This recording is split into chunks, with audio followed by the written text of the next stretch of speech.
Ladies and gentlemen, the apocalypse has been cancelled. The civil war has been averted.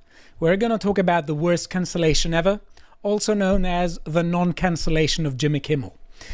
Right, so what happened? Jimmy Kimmel is just, I think it's someone who's not funny, and he's paid to be a shameless propagandist.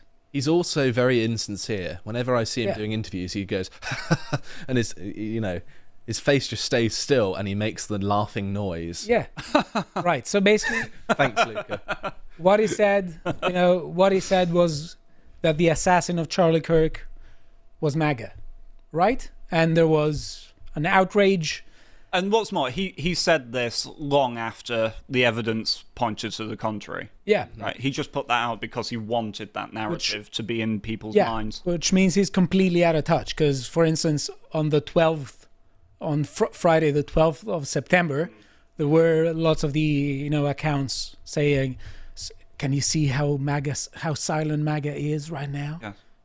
Silent. No, we weren't. No. Never stopped talking actually about it. Bullshit. Trying to find the truth. Also, he wasn't the only one. Secular Talk, Don Lehman, Jamel Hill.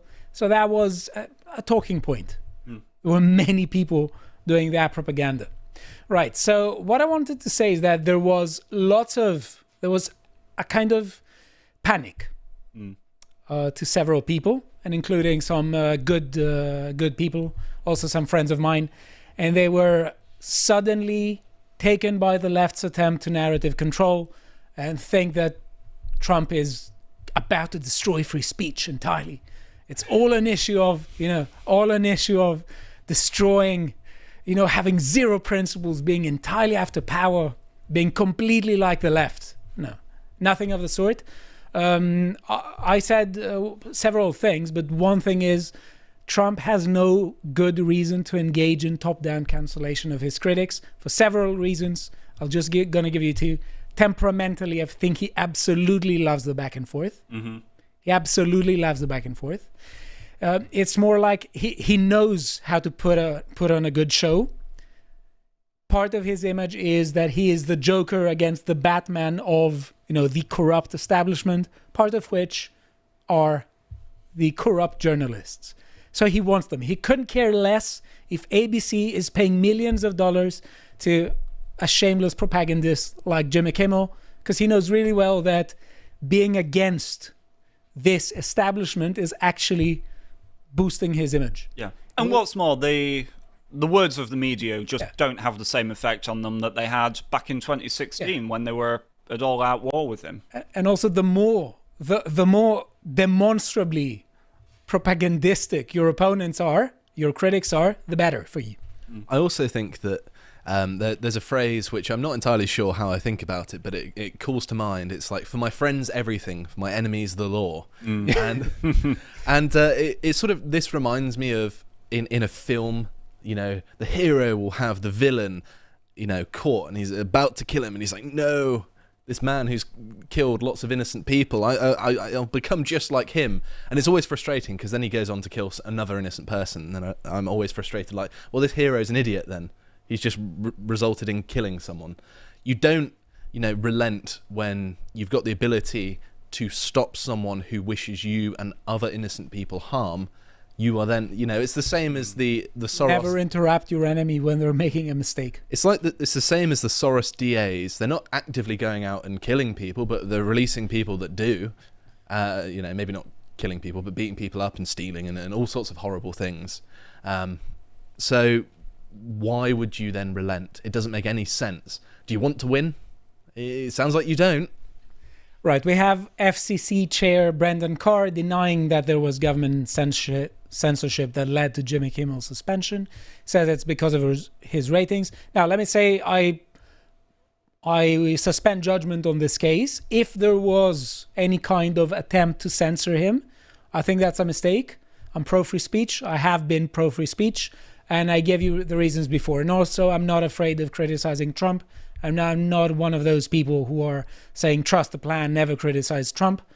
You know very well that I've said both good things about him and also critical. I suffer neither from Trump derangement syndrome nor from Trump deification syndrome. But let's be honest, in this case, this wasn't what the left tried to make it. His ratings went down the toilet. Yeah, this show's awful. Yeah. It's not funny. It's uncomfortable watching him on camera. He's not cut out to do it. And he's just a robot, isn't he? He's just a stooge. Tell me, what do you want me to say? Mm-hmm. And what's more as well, it's not just about him, is it? It's also about all of the celebrity guests that he gets on as well. And people generally are becoming a bit fatigued with celebrity guests and their opinions. I've got a lot of fatigue at the minute. Yeah, me too. Not physically, but mentally. Right. Also, Disney has been losing billions for years, and you'd expect a company that loses billions for years, or is in is in a dire economic situation, trying to cut what doesn't work. It's also worth pointing out they lost money in the pandemic, which when everyone was at home is a real mistake. You really fumbled. Yeah. Right.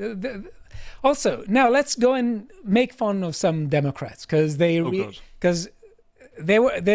what they did was simultaneously hilarious and infuriating.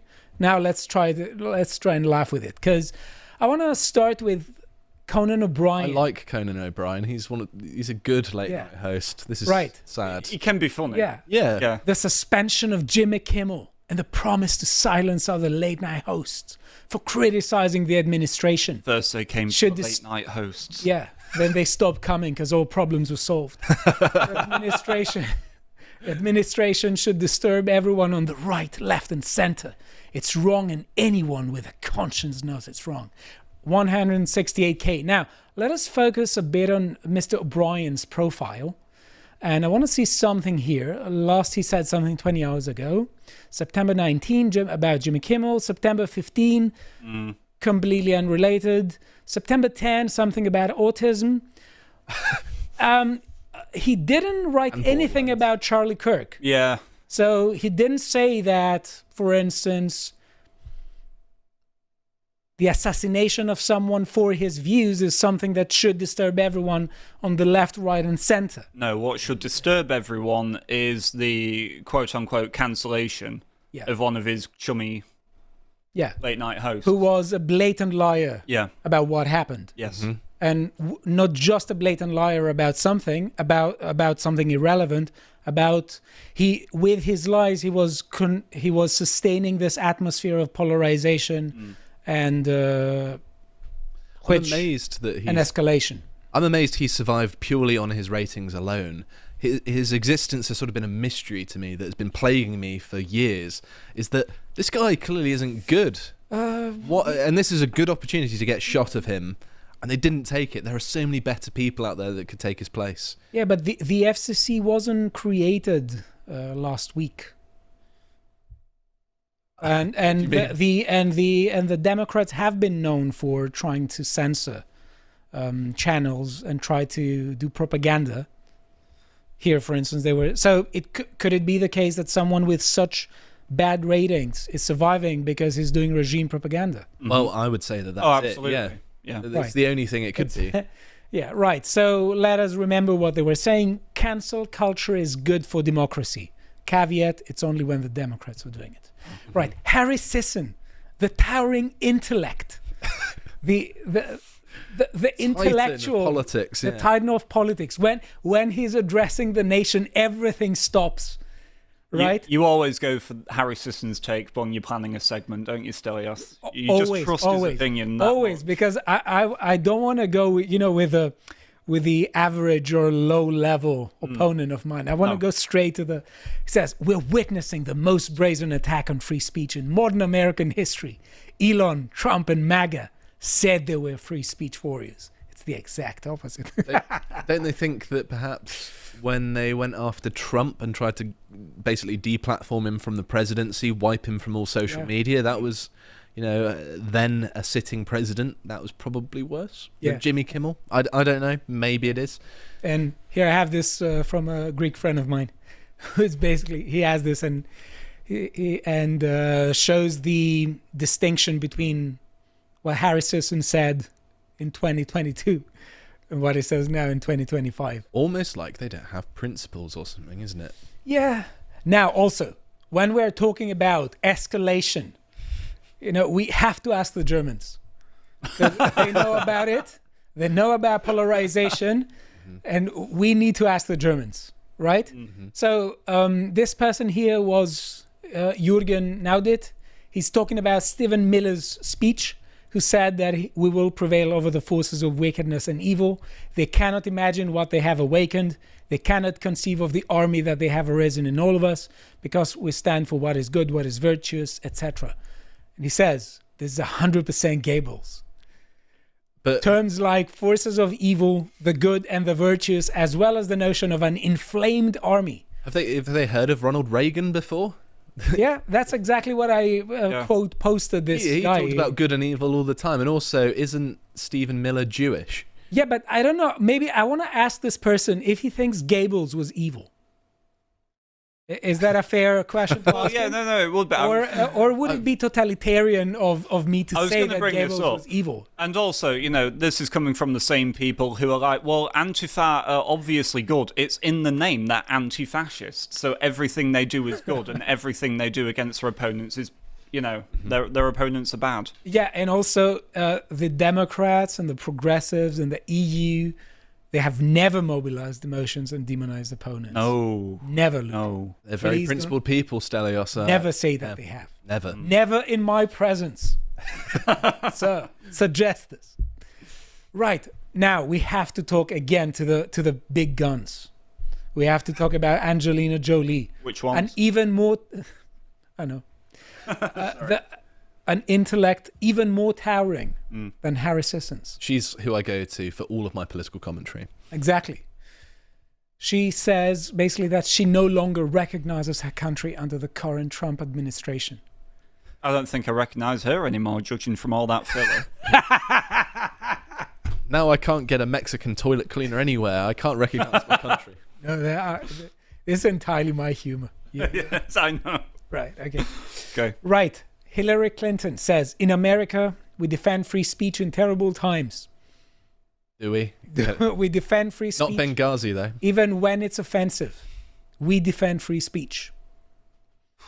We is doing a lot of heavy lifting here. Yeah. Yeah, a lot. She's so in favour of free speech that she deleted all her emails.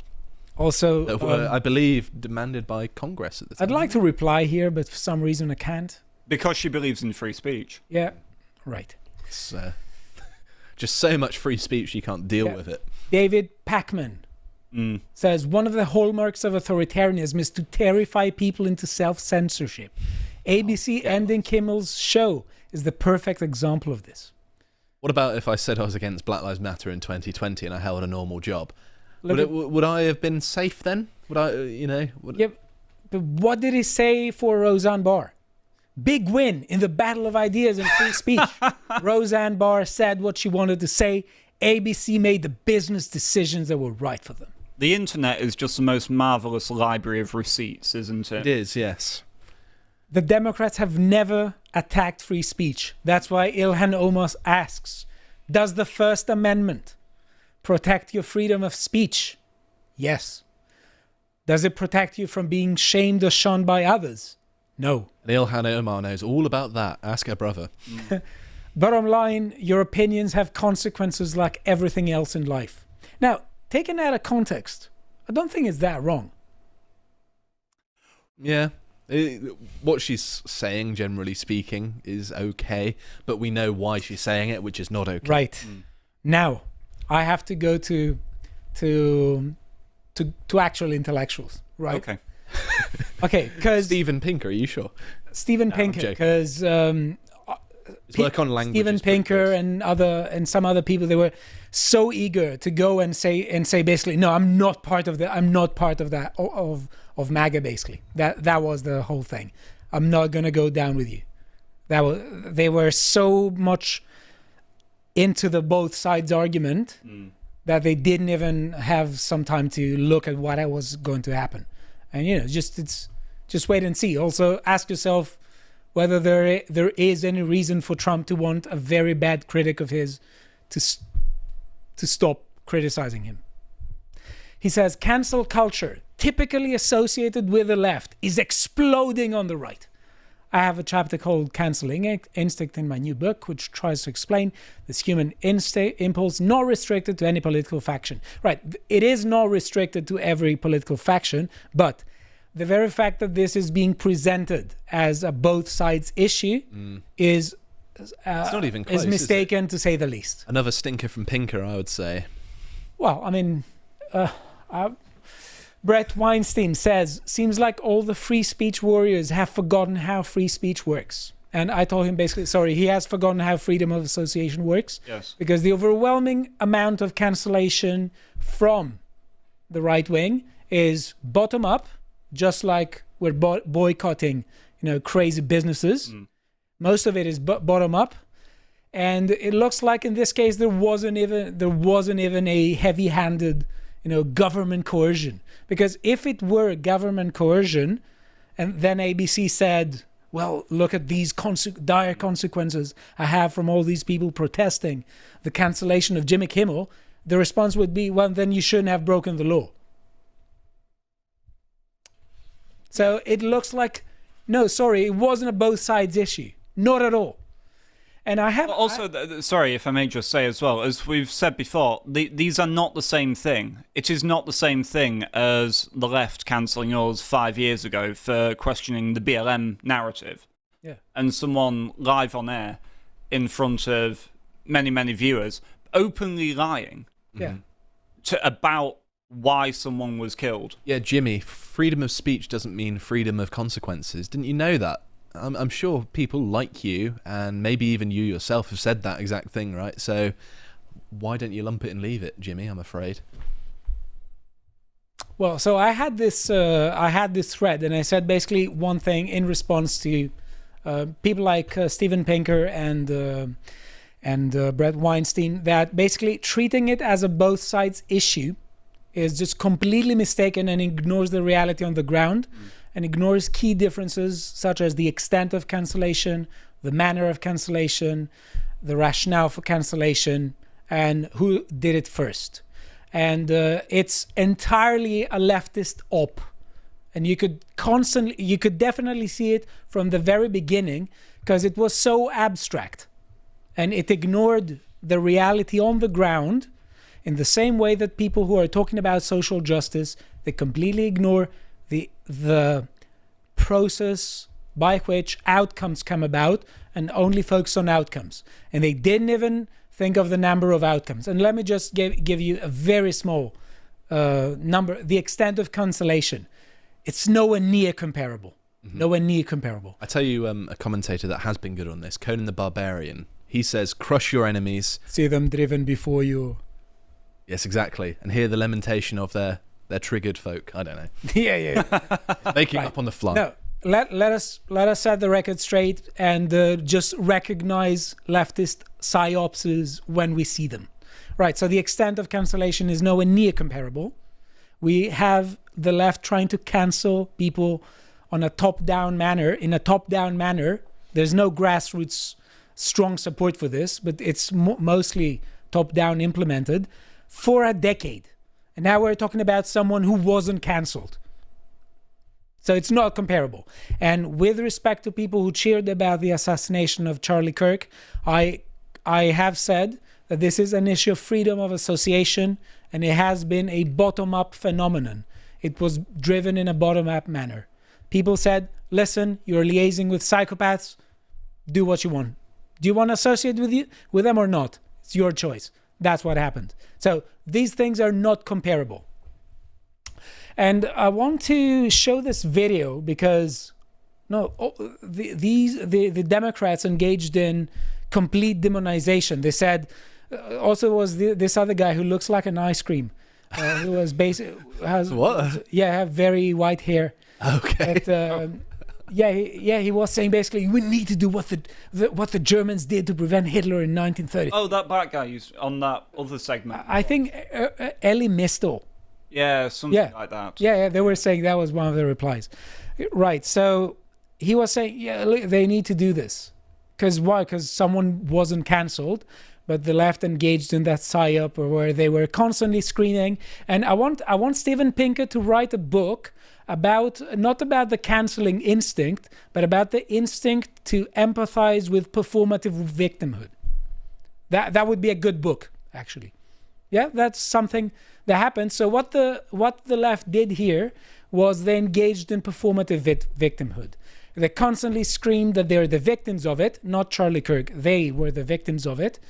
And they constantly did this. And suddenly, the conversation left from left-wing radicalism and the extent to which the legacy of Obama, who I think is one of the most divisive presidents of the US, the legacy of Obama and its victimhood narratives have incredibly polarized US society.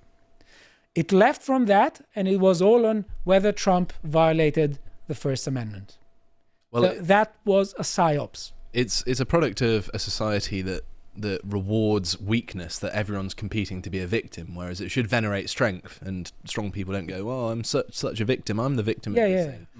It's pathetic. Yeah. So Steven Pinker, you should write a book about the human instinct to show empathy to performative victimhood. Right, and we have here this beautiful video where we see lots of people talking about beautiful the need to censor. Let's play a bit. You shouldn't be banned from one platform and not others for providing misinformation out there. There's no guarantee to free speech on misinformation or hate speech, and especially around our democracy. There are Americans who are engaged in this kind of propaganda, and whether they should be civilly or even in some cases criminally charged is something that would be a better deterrent. If people go to only one source, and the source they go to is sick and has an agenda, and they're putting out disinformation, our First Amendment stands as a major block. It's really hard to govern today. This is a matter of corporate responsibility. Twitter should be held accountable and shut down that site. It is a matter of safety and corporate accountability. The First Amendment is not absolute. It does not protect any single thing anyone says. And there are limits, and that's important. And what this committee has been trying to do for the last year and a half is to chill the federal government from monitoring what is going on social media. When you look at what Tucker Carlson and some of these other folks on Fox do, it is very, very clearly incitement of violence. Very clearly incitement of violence. I believe that when it comes to broadcast television, like Fox News, these are subject to federal law, federal regulation in terms of what's allowed on air and what isn't. So my biggest concern is that your view has the First Amendment hamstringing the government in significant ways. The party of free speech, the party who is protesting. Look again what they were saying here. I like that John Kerry was talking about inaccurate predictions, this sort of end of climate change here. We were saying we'd all be underwater by now if his predictions were correct. Is he taking any of those back? Look at that. I think so. Yeah. But this doesn't apply to Jimmy Kimmel for some reason. Yep, this doesn't apply to Jimmy Kimmel. Well, when it comes to Jimmy Kimmel, I'm with the Democrats. Right, I'm a Democrat, actually. Right, so we had a man who was rearrested by FBI after multiple shots fired at ABC affiliate in Sacramento. All right. Was this for taking Jimmy Kimmel off air, or because he hates Jimmy Kimmel that much? I don't know. There were people who protested the cancellation of Jimmy Kimmel. Maybe, some people who watch him. Well, at least unlike Jimmy Kimmel, I'm actually interested in getting to the root of who it really was. Yeah, and not just lying about it for a narrative. Maybe it was Jimmy Kimmel himself. And now we have the $50 million question. Did Trump cancel Jimmy Kimmel? Drum roll. No, he cancelled Now we go to ads. Now we're back from ads. The answer is no. Jimmy Kimmel will return to TV after highly criticized suspension. Was it highly criticized, though? Late night host reinstated after brief suspension related to comments on MAGA and Charlie Kirk that Disney called insensitive. No, I'm not going to pay The Guardian. It's okay. But they are bringing him back. They are bringing him back. And like the emperor. Back to his low ratings again. Yeah, and I want to say two things. Oh, actually, a bit more to people, and especially those who were diehard centrist about it. And I respect them caring about free speech, but also guys, let us first see what is going on. Let us assess the situation, and then see what's and then make your criticism. Number one is that the narrative control attempt that the left did was to sway the conversation away from what matters to what doesn't, and also to keep gaslighting people. And we have here one brief survey. I'm sure there could be more. That's by YouGov, The Economist, that says more Americans see left-wing beliefs behind Charlie Kirk's shooting than see right-wing beliefs. But when it comes to the Democrats, the Democrats see more right-wing beliefs than they see left-wing beliefs. Most of them. Something other than political beliefs still beats because left-wing beliefs on, as well. On CNN, I think one of Kamala Harris's exes said that this was a heartbroken story because it was an emotional, not a political assassination. Why did he not like his depiction in South Park? Does he not like debates? Like, how could it be something other than his political beliefs? So that's why they were doing it, because most people don't follow news to the extent that we do. That's not an accusation. It's a matter of fact. We're doing this for a living. Most people don't, and they look at headlines. So there's a propagandistic battle for headlines, because most people are just going to remember the headline, and it's the quantity of messaging can sometimes entirely overturn the quality of it. This is what they bank on so often. I mean, just goodness me, the fact that you still get people today talking about, like, Trump saying there were good people on both sides, right? That whole thing that was bumped out, even taken out of context. Totally taken out of context.